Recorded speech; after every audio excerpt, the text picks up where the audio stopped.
Eh bien, on continue encore sur le discernement. Tantôt, je disais que Jésus avait été tenté dans le désert. Et il avait jeûné pendant cette période, pendant 40 jours, et il a été tenté.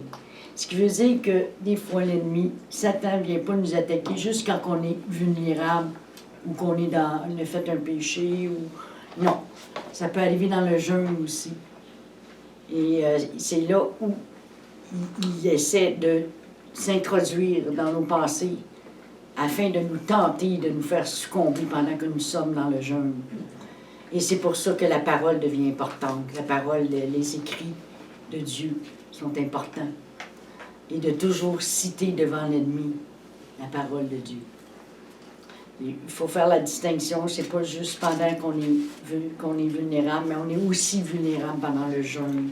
Et c'est important de faire des jeûnes aussi pour être en relation intime avec Jésus.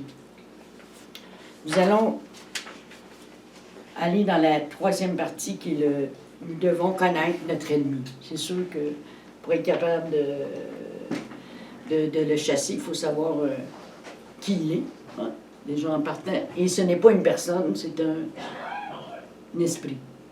Donc, on ne doit pas s'attaquer directement à une personne.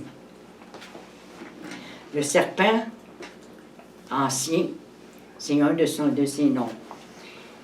Dieu n'a pas épargné les anges qui ont péché, mais il les a précipités dans les abîmes des ténèbres et les réserve pour le jour du jugement. Dans 2 Pierre 2,4, vous le retrouverez. Voici les autres noms et titres qui ont été donnés à Satan. L'accusateur des enfants de Dieu, dans Apocalypse 12,10. Je vous donne les versets pour que vous puissiez vérifier. L'adversaire de Dieu et des hommes, dans 1 Pierre 5,8. Abaddon ou Apollyon, dans Apocalypse 9,11. Belzébuth, dans Matthieu 12,24.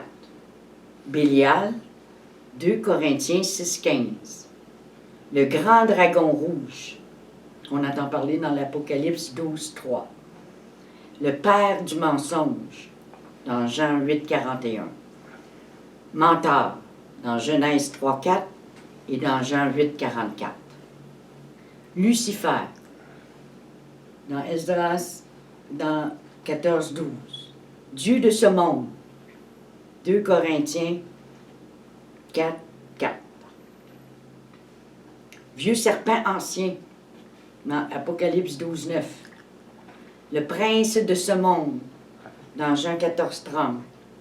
Prince des démons, Matthieu 12,24. Éphésiens 2,2 aussi. Prince des démons de l'air. Prince des ténèbres de ce monde, dans Éphésiens 6,12. Pécheur depuis le commencement, dans 1 Jean 3,8. Satan, dans Luc 10,18. Meurtrier depuis le commencement, dans Jean 8,44. La question est, est-ce que Satan connaît nos pensées? D'après vous, vous pouvez répondre. Si vous pensez connaître la réponse, d'après vous. Non. Satan ne connaît pas nos pensées. Il nous dit des pensées, et selon nos réactions, il sait si ça marche pour lui ou non. C'est comme s'il nous regarderait par une fenêtre. Il nous souffle des pensées dans notre esprit, puis il nous regarde par la fenêtre, puis là, si on se fâche ou si on... Donc, on réagit à ce qui a été dit, lui, il voit. Il fait juste le voir. L'attaque débute par nos pensées. Ça commence toujours là. Ayez la Bible pour filtrer ce qui est de Dieu et ce qui ne l'est pas. Il faut être rempli des pensées de Dieu. Ne donnez pas accès au diable. Dans Éphésiens 4, 26, 27, le démon n'est pas omniscient. Il n'a pas toute la connaissance. Il n'est pas omnipotent. Il n'est pas tout-puissant. Puis il n'est pas omniprésent. Il est limité. C'est pour ça qu'il a besoin de ces démons, ces petits démons avec lui. Vous, petits enfants, vous êtes de Dieu. Et vous les avez vaincus, parce que celui qui est en vous est plus grand que celui qui est dans ce monde. Dans 1 Jean 4,4. Mais dans toutes ces choses, nous sommes plus que vainqueurs par celui qui nous a aimés. Dans Romains 8,37. Le Saint-Esprit a l'habilité d'être omniprésent, omnipotent et omniscient. Satan doit se servir de ses esprits rebelles pour œuvrer dans le monde. Dieu nous a donné la puissance sur la puissance de l'ennemi. Les méthodes que Satan utilise pour opérer, c'est qu'il infiltre notre personnalité et nos pensées pour interférer dans notre relation avec le Seigneur. Il peut nous tourmenter par la crainte, le doute, des pensées négatives.